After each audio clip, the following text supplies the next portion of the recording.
नमस्कार, जोहार। मैं पूनम और आप देख रहे हैं जोहार झारखंड। चलिए जानते हैं आज की 25 महत्वपूर्ण बड़ी खबरों को।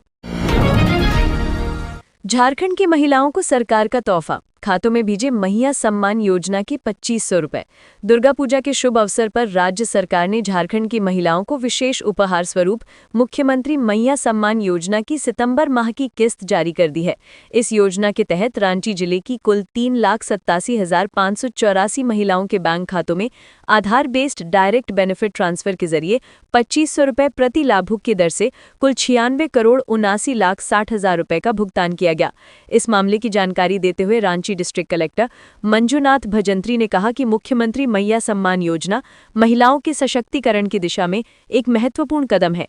इससे न केवल उन्हें त्योहार के समय आर्थिक संबल प्राप्त होता है, बल्कि आत्मनिर्भर बनने की राह भी प्रशस्त होती है। इसके बाद अब इन महिलाओं के खातों में मैया सम्मान योजना का पैसा ट्रांसफर कर दिया जाएगा। बता दें कि झारखंड की हेमंत सोरेन सरकार ने प्रदेश की महिलाओं के लिए चुनाव से पहले वादा किया था कि उनकी सरकार बनने के बाद हर महीने प्रदेश सरकार की तरफ से उन्हें 2500 रुपए दिए जाएंगे। चुनाव में मिली जीत के बाद हेमंत सोरेन की सरकार ने अपना वादा निभाते हुए महिलाओं के खातों में पैसे भेजने शुरू कर दिए थे। तब से लेकर अब तक लगातार हेमंत सोरेन सरकार महिलाओं के खातों में पैसे भेज रही है। इस दौरान अब सरकार ने दुर्गा पूजा के अवसर पर महिलाओं के खातों में पैसे भेजने का फैसला किया और उनके खातों में ट्रांसफर भी कर दिया गया है। सरकार ने दुर्गा पूजा के अवसर प्रदेश की महिलाओं के लिए 2500 रुपए सितंबर महीने की मैया राशि भेजने का फैसला किया। हेमंत सोरेन सरकार साल 2023 में सरकार बनने के बाद से ही महिलाओं के खातों में पैसे भेज रही है। बोकारो में कार चालक का हेलमेट न पहनने पर चालान। कोडरमा में आरटीओ ने भेजा नोटिस। ट्रैफिक डीएसपी ने बताई तकनीकी खराबी। बोकारो आरटीओ ने एक कार चालक को हेलमेट न पहनने के आरोप में 1000 रुपए का चालान भेज दिया। ये मामला कोडरमा जिले के झुमरी तिलैया बिशुनपुर रोड निवासी आनंद कुमार सिंह के साथ हुआ, जब उन्हें आरटीओ विभाग से एक नोटिस प्राप्त हुआ। आनंद कुमार सिंह को 20 अगस्त को बोकारो आरटीओ से उनके मोबाइल पर एक मैसेज लिंक मिला। लिंक खोलने पर उन्होंने पाया कि उनकी गाड़ी के खिलाफ हेलमेट न पहनने के लिए 1000 रुपए का जुर्माना लगाया गया है। आनंद कुमार सिंह ने बताया कि वे उस तारीख को बोकारो गए भी नहीं थे। इस अजीबोगरीब चालान पर बोकारो के ट्रैफिक डीएसपी विद्याशंकर ने बताया कि ये घटना मशीन में तकनीकी खराबी के कारण हुई है। इसके कारण ये समस्या उत्पन्न हुई है। उन्होंने बताया कि 2 माह पूर्व भी इसी प्रकार की एक समस्या आई थी।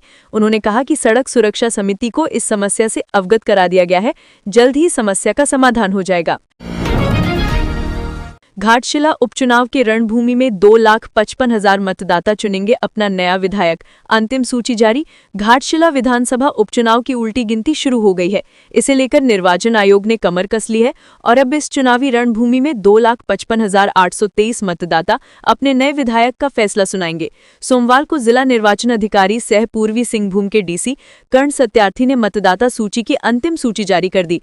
ताजा आंकड़ों के मुताबिक घाटशिला विधानसभा क्षेत्र में 1,24,899 पुरुष, 1,30,921 महिला और 3 थर्ड जेंडर मतदाता हैं। यानी मतदाताओं का पलड़ा पहले से कहीं भारी हो चुका है। ऐसे में अब सबकी निगाहें इस बात पर टिकी हैं कि ये 2,55,823 से अधिक मतदाता किसके पक्ष में जनादेश लिखते हैं और घाटशिला को नया जनप्रतिनिधि कौन मिलेगा। हाल ही में किए गए पुनर्निरीक्षण में 5,253 नए आवेदन आए, जिनमें से 5,171 को हरी झंडी मिल गई। वहीं 715 नाम मतदाता सूची से हटे। नतीजा ये हुआ कि मतदाताओं की संख्या में कुल 4,456 का इजाफा हुआ और अब घाटशिला में 2,55,820 मतदाता दर्ज हैं। 18 से 19 साल की उम्र वाले मतदाताओं की संख्या भी तेजी से बढ़कर 16,178 हो गई है। वहीं 85 साल से ऊपर के अनुभवी मतदाता 629 रह गए हैं। सर्विस वोटर की संख्या भी बढ़कर 368 पहुंच गई। चुनाव की सबसे बड़ी जंग झामुमो और भाजपा के बीच तय मानी जा रही है। झामुमो से पूर्व शिक्षा मंत्री स्वर रामदास सोरेन के परिवार को टिकट मिलना लगभग तय बताया जा रहा है। दूसरी ओर भाजपा खेमे में पूर्व सीएम चंपई सोरेन के पुत्र बाबूलाल सोरेन और दावेदार रमेश हांसदा के बीच रस्साकसी जारी है। घाटशिला विधानसभा क्षेत्र में 300 बूथ बनाए गए हैं। इनमें से किन्हें वल्नरेबल घोषित किया जाएगा, इस पर जिला प्रशासन 6 चरणों में जांच कर रहा है। अंतिम सूची जल्द तैयार होगी। गुमला महिंद्रा शोरूम में एसीबी की छापेमारी, 2 गाड़ियों से पहुंचे 4 अधिकारी और 15 जवान। कर्मचारियों में मची अफरा तफरी। गुमला शहर में सोमवार को भ्रष्टाचार निरोधक ब्यूरो एसीबी की टीम ने लोहरदग्गा रोड स्थित महिंद्रा नेक्स्ट जेन शोरूम पर बड़ी कार्रवाई की। 2 वाहनों में पहुंचे 4 अधिकारियों और लगभग 15 पुलिस जवानों का दल अचानक शोरूम में दाखिल हुआ। इस कार्रवाई से वहां मौजूद कर्मचारियों और ग्राहकों में अफरा तफरी का माहौल बन गया।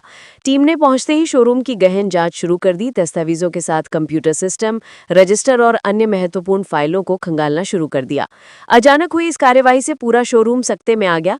फिलहाल कर्मचारियों से पूछताछ का दौर जारी है। जानकारी के मुताबिक छापेमारी के दौरान एसीबी अधिकारियों ने कर्मचारियों से शोरूम के आय, व्यय और वित्तीय लेनदेन से जुड़ी विस्तृत जानकारी ली। टीम ने कंप्यूटर सिस्टम के डेटा, रजिस्टर और बही खातों की जांच की। हालांकि अभी इसकी आधिकारिक पुष्टि नहीं की गई है। सूत्रों के अनुसार लंबे समय से इस शोरूम के संचालन में अनियमितताओं और संदिग्ध वित्तीय लेनदेन की शिकायतें मिल रही थीं। इन्हीं शिकायतों की पुष्टि के लिए एसीबी की टीम ने ये कार्रवाई की। बताया जा रहा है कि रांची स्थित महिंद्रा शोरूम में भी इसी तरह की छापेमारी की गई थी। बताया जा रहा है कि जैसे जैसे जांच में नए लिंक सामने आते जाएंगे, छापेमारी का दायरा और बढ़ाया जाएगा। इस कार्यवाही ने शोरूम प्रबंधन के साथ साथ अन्य ऑटोमोबाइल कारोबारियों में भी हड़कंप मचा दिया है। एसीबी की टीम जैसे ही शोरूम में दाखिल हुई, आसपास के इलाके में अफवाहों और चर्चाओं का दौर शुरू हो गया। बड़ी संख्या में स्थानीय लोग घटनास्थल पर जुट गए और पूरे मामले की जानकारी लेने की कोशिश में लगे रहे। झारखंड में दशहरा के दिन कई जिलों में भारी बारिश का अलर्ट जारी। रावण दहन पर पड़ सकता है असर।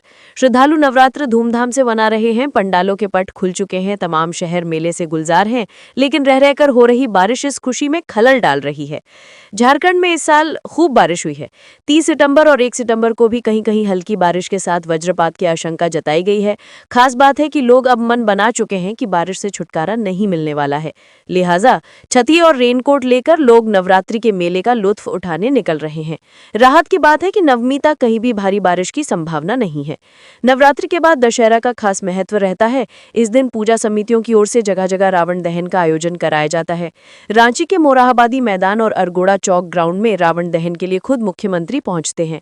इस दौरान रांची के आसपास का ग्रामीण इलाकों से लोग रावण दहन देखने आते हैं।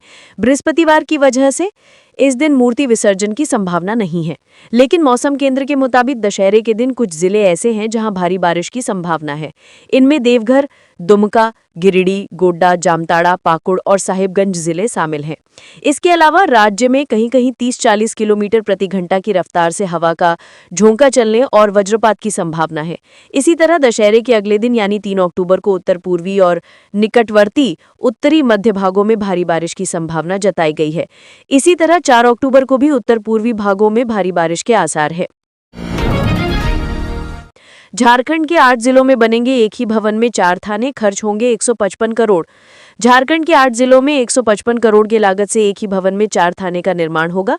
भवन की पहली मंजिली पर साइबर थाना, दूसरी पर महिला थाना, तीसरी पर ST/ST थाना और चौथी मंजिली पर HTU थाना होगा।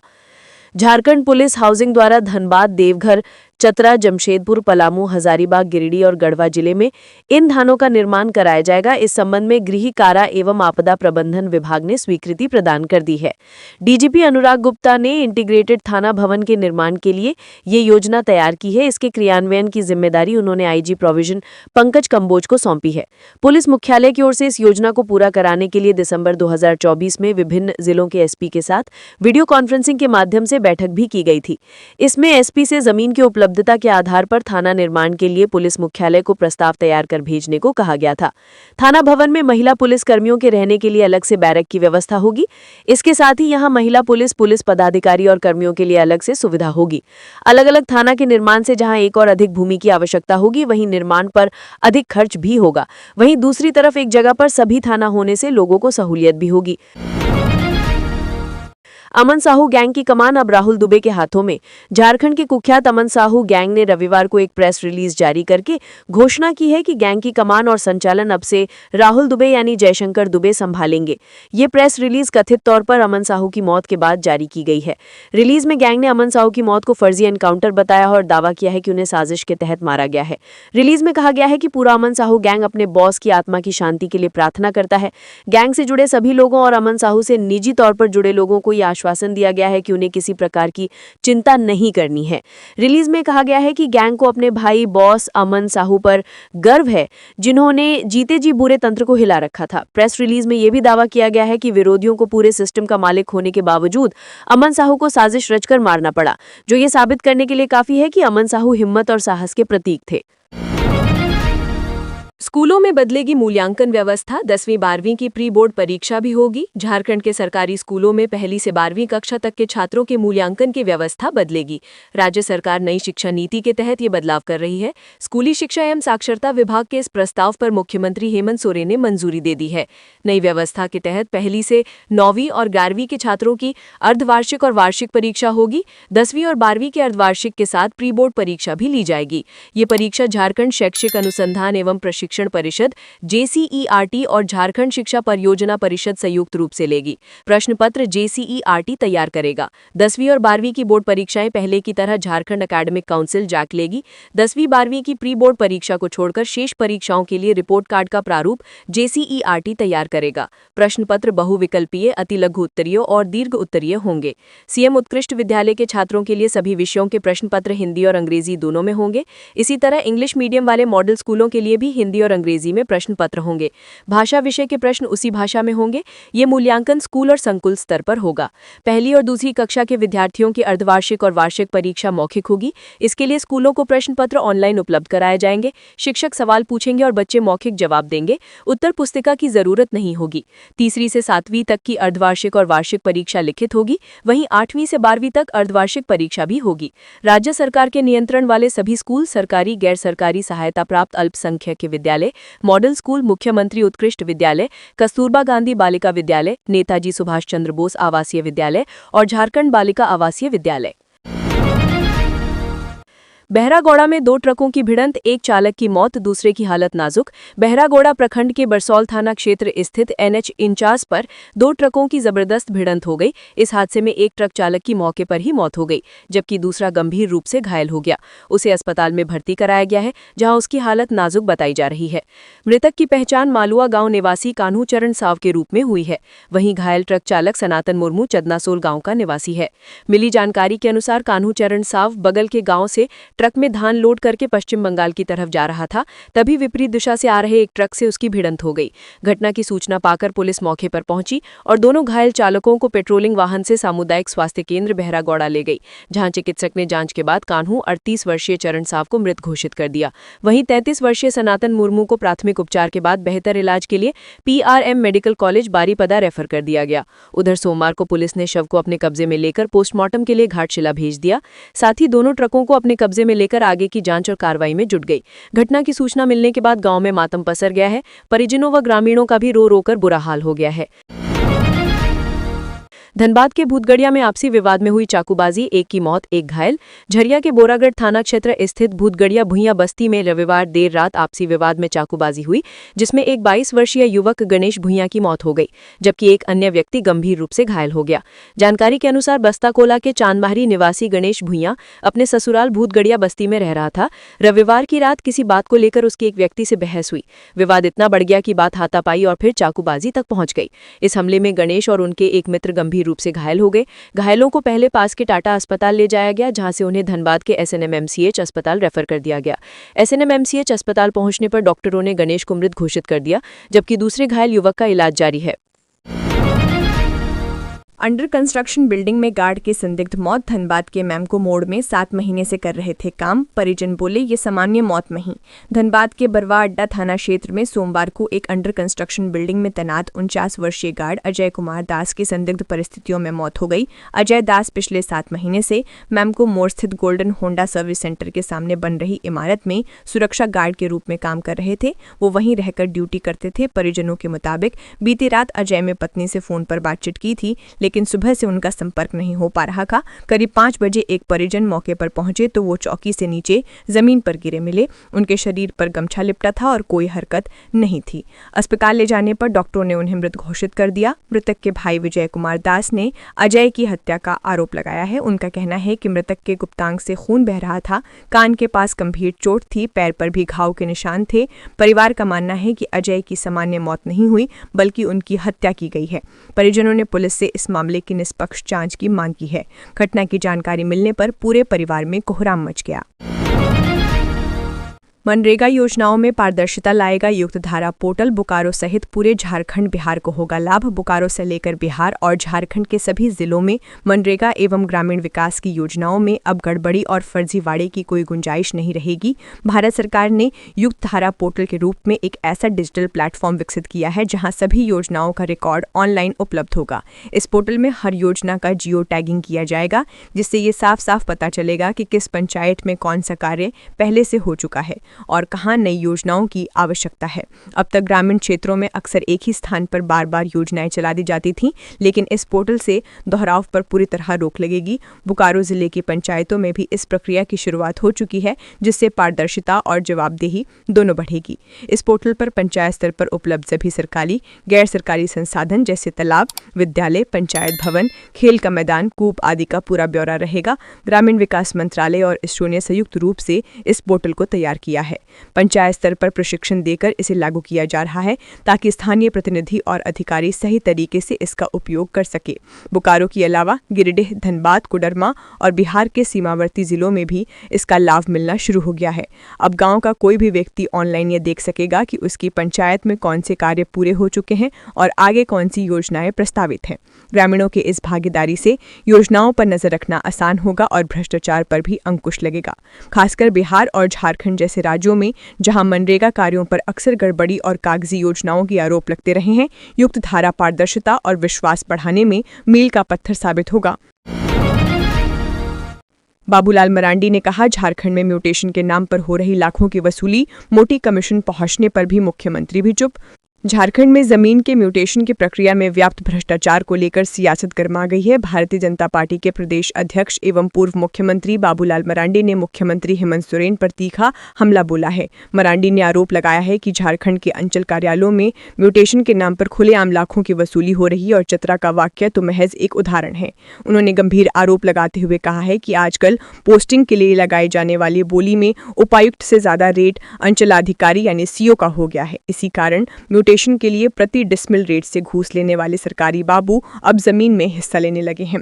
बाबूलाल मरांडी ने मुख्यमंत्री हेमंत सोरेन के पिछले बयानों का जिक्र करते हुए कहा कि मुख्यमंत्री स्वयं सार्वजनिक मंच से ये स्वीकार कर चुके हैं कि प्रखंड और अंचल कार्यालय भ्रष्टाचार और दलालों के अड्डे बन चुके हैं, लेकिन उन्होंने कभी इस पर कोई कठोर कार्रवाई नहीं की है।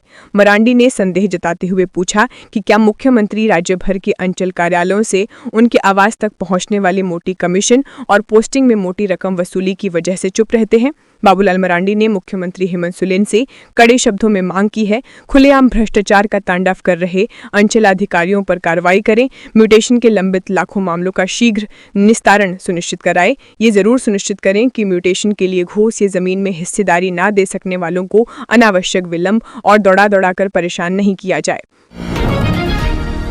रांची में मूर्ति विसर्जन व छठ पर्व को लेकर नगर निगम सतर्क, प्रशासक ने तालाबों का किया निरीक्षण।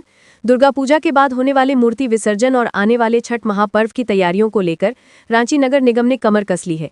इसी कड़ी में आज निगम प्रशासक सुशांत गौरव ने टीम के साथ शहर के प्रमुख तालाबों चडरी तालाब, जेल तालाब, बड़ा तालाब, विवेकानंद सरोवर, जोड़ा तालाब और पीएचईडी तालाब का निरीक्षण किया।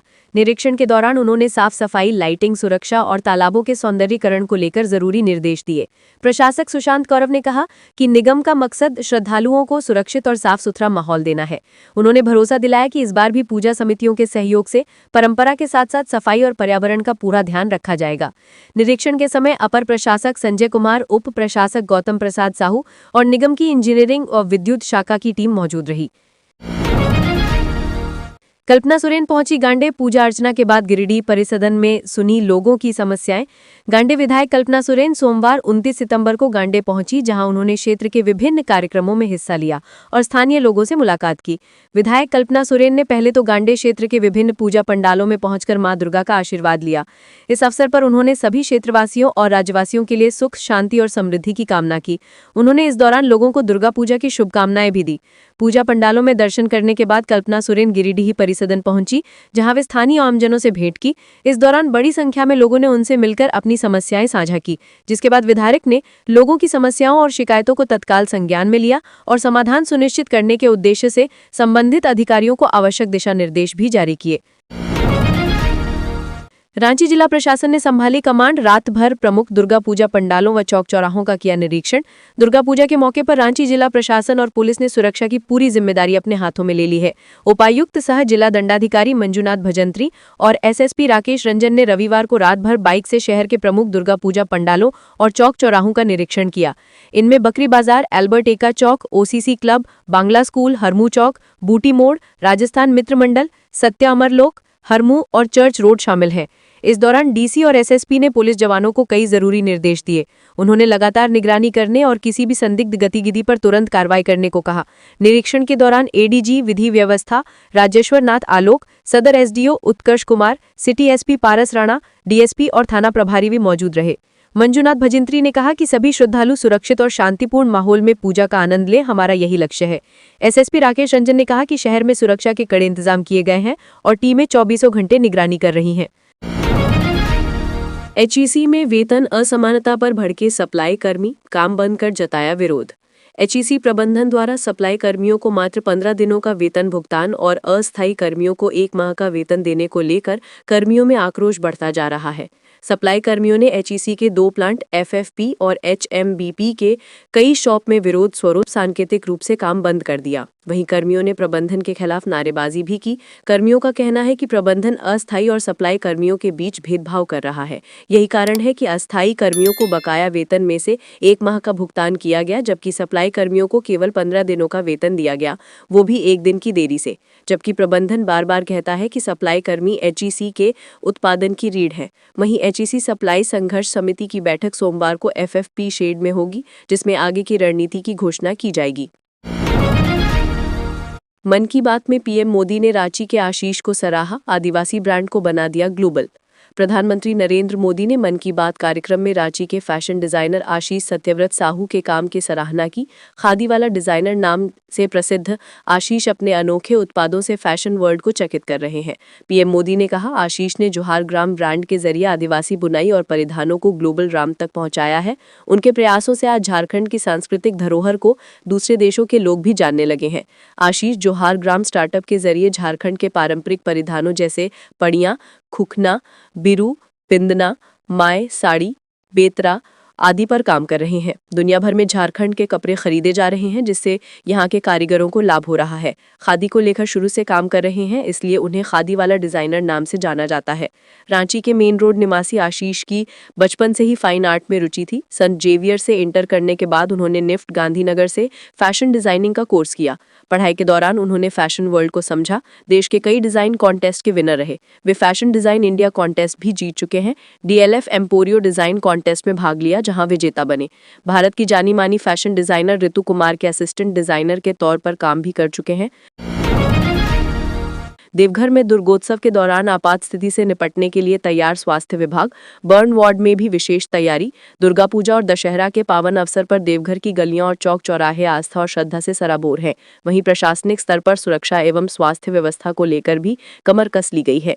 जिला प्रशासन ने इस बार पहले से कहीं अधिक सख्त और व्यापक तैयारियां की हैं। सुरक्षा व्यवस्था का दारोमदार पुलिस विभाग पर है, जबकि श्रद्धालुओं के सेहत और आपातकालीन स्थिति से निपटने की जिम्मेदारी स्वास्थ्य विभाग ने अपने कंधों पर उठा रखी है। देवघर सदर अस्पताल, जिसे संपूर्ण जिले का सबसे बड़ा और महत्वपूर्ण स्वास्थ्य केंद्र माना जाता है, इस बार दुर्गोत्सव को ध्यान में रखते हुए वहां विशेष रूप से स्वास्थ्य व्यवस्था को सजग और दुरुस्त किया गया है। इस बार सदर अस्पताल में क्विक रिस्पॉन्स टीम का गठन किया गया है, जिसमें सर्जरी, एनेस्थीसिया और मेडिसिन विभाग के विशेषज्ञ चिकित्सक शामिल हैं। ये टीम किसी भी अप्रत्याशित स्थिति में तत्काल सेवा देने के लिए तैयार रहेगी। सिविल सर्जन ने बताया कि अस्पताल का व्हाट्सएप ग्रुप इस दौरान सक्रिय रहेगा। यदि कहीं बड़ी दुर्घटना होती है तो वहां से तुरंत संदेश भेजा जाएगा और सभी चिकित्सक तथा स्वास्थ्य कर्मी अस्पताल में तुरंत पहुंच जाएंगे। इस बार दुर्गोत्सव में न केवल सुरक्षा बल्कि स्वास्थ्य संबंधी व्यवस्थाओं पर भी विशेष ध्यान दिया गया है। उनका मानना है कि उत्सव तभी सफल माना जाएगा जब श्रद्धालु निश्चित होकर पूजा का आनंद ले सके। इसके लिए जिला प्रशासन और स्वास्थ्य विभाग ने दोनों ने ही आपसी तालमेल को और सुदृढ़ कर लिया है। आज से निर्धारित रूट पर चलेंगे वाहन। भीड़ पर नियंत्रण के लिए 8000 पुलिस कर्मियों की लगी ड्यूटी। दुर्गा पूजा के मौके पर ट्रैफिक पुलिस ने यात्री व प्राइवेट वाहन चालकों के लिए जो रूट तय किए हैं उसी आधार पर अब वाहन चलेंगे। रविवार से नियम लागू कर दिया गया है। हालांकि भीड़ के मद्देनजर ट्रैफिक पुलिस कुछ घंटों के लिए रूट में परिवर्तन भी कर सकती है। पूजा की षष्ठी 28 सितंबर से 2 अक्टूबर विजयादशमी तक शहर की कई सड़कों पर नो एंट्री व वन वे व्यवस्था लागू होगी। ट्रैफिक डीएसपी अरविंद कुमार के मुताबिक आवश्यकता पड़ने पर रूट में बदलाव किया जाएगा। फिलहाल जो रूट वाहन चालकों के लिए है रविवार की शाम से लागू हो चुकी है। झारखंड के नए चीफ सेक्रेटरी को लेकर ब्यूरोक्रेसी में चर्चा तेज, लगाए जा रहे कयास। झारखंड के नए मुख्य सचिव को लेकर ब्यूरोक्रेसी में चर्चा तेज हो गई है। कयासों का दौर जारी है। 30 सितंबर यानी मंगलवार को वर्तमान मुख्य सचिव अलका तिवारी का कार्यकाल समाप्त हो जाएगा। झारखंड में फिलहाल सीएस रैंक के 3 आईएएस अधिकारी हैं, जिसमें अविनाश कुमार, अजय कुमार सिंह और डॉक्टर नितिन मदन कुलकर्णी हैं। वहीं स्वास्थ्य विभाग के अपर मुख्य सचिव अजय कुमार सिंह ने सेंट्रल डेपुटेशन पर जाने के लिए पहले से ही आवेदन दे रखा है। हालांकि राज्य सरकार ने इस पर अपनी सहमति नहीं दी है। वहीं दूसरे सीएस रैंक के अफसर डॉक्टर नितिन मदन कुलकर्णी हैं, जो राज्यपाल के अपर मुख्य सचिव हैं। वहीं आईएएस वंदना दादेल की भी चर्चा है, लेकिन जनवरी 2026 में वे मुख्य सचिव रैंक की प्रोन्नत होंगी। सेंटर में तैनात शैलेश कुमार सिंह के भी आने की संभावना नहीं है। इसके लिए अब तक कोई पत्राचार नहीं किया गया है।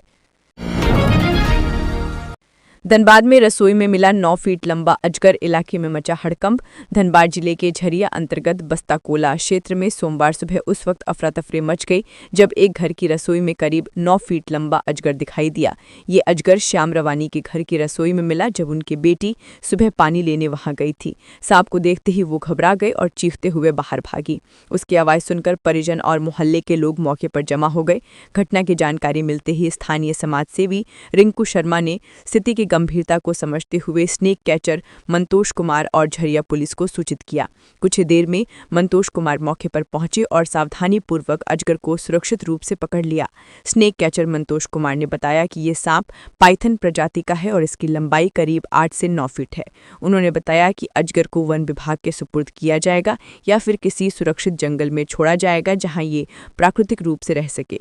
अजगर पकड़े जाने के बाद स्थानीय लोगों ने राहत की सांस ली। इस घटना के बाद लोग घरों और आसपास की साफ सफाई को लेकर सतर्क हो गए हैं। पलामू में हाईटेक कंट्रोल रूम से शुरू हुई मॉनिटरिंग, गाड़ियों के नंबर प्लेट को ऑटोमेटिक करेगी कैप्चर। पलामू जिला में हाईटेक कंट्रोल रूम से मॉनिटरिंग की शुरू हो गई है। दुर्गा पूजा के दौरान इस हाईटेक कंट्रोल रूम की शुरुआत हुई है। पलामू में पुलिस ने कंपोजिट कंट्रोल रूम तैयार किया है। कंपोजिट कंट्रोल रूम के लिए 113 सीसीटीवी कैमरा लगाए गए हैं, जबकि कंपोजिट कंट्रोल रूम से डायल 112 को भी जोड़ा गया है। सोमवार को स्थानीय विधायक Alok Chaurasia, IG Shailendra Kumar Sinha, DC Sameera S, SP Rishma Rameshan, Jharkhand Mukti Morcha के पलामू जिला अध्यक्ष राजेंद्र कुमार सिन्हा, शानो सिद्दीकी ने इसका उद्घाटन किया। कंपोजिट कंट्रोल रूम को हाईटेक तरीके से बनाया गया है और आधुनिक तकनीक का इस्तेमाल किया गया है। प्रमंडलीय मुख्यालय मेदिनीनगर के 113 अलग अलग इलाकों में सीसीटीवी लगाया गया है, जिसमें वैसे कैमरे भी शामिल हैं जो नंबर प्लेट को ऑटोमेटिक कैप्चर करेगी। 360 डिग्री वाले सीसीटीवी कैमरा लगाए गए हैं। पलामू जोन का सबसे बड़ा शहर मेदिनीनगर है, जहां करीब 2 लाख की आबादी रहती है। पूरे पलामू में करीब 22 लाख की आबादी है। विधायक आलोक चौरसिया ने कहा कि मेट्रोपॉलिटन सिटी की तरह यहां भी हाईटेक कंट्रोल रूम बनाया गया है। इस तरह की अब से कम अपराध नियंत्रण में सहयोग मिलेगी। विधायक ने कहा, कोई यहां से एक प्रस्ताव भेजा जाए ताकि ट्रैफिक थाना बनाया जा सकता है। हाईटेक कंट्रोल रूम के उद्घाटन मौके पर आईजी शैलेंद्र कुमार सिन्हा ने कहा कि समय परिवर्तनशील है। समय के अनुसार अपराध नियंत्रण एवं व्यवस्था में सुधार के लिए कई स्तर पर प्रयास किया जा रहा है। पलामू एसपी रीश्मा रमेशन द्वारा सराहनीय कार्य किया गया है। कंट्रोल रूम में एक क्यूआरटी की टीम तैनात रहेगी जो त्वरित कार्रवाई करेगी। ये टेक्नोलॉजी का युग है, लोगों को अपने कर्तव्य को समझने की जरूरत है। वहीं डीसी समीरा एस ने कहा कि ये अच्छा पहल है, शहर को व्यवस्थित करने में सहायता मिलेगी। एसपी रेशमा ने कहा कि क्राइम फ्री शहर बनाने के लिए कई बिंदुओं पर कार्य किया जा रहा है। पलामू को भी ट्रैफिक थाना बनाने के लिए सरकार को प्रस्ताव भेजा गया है।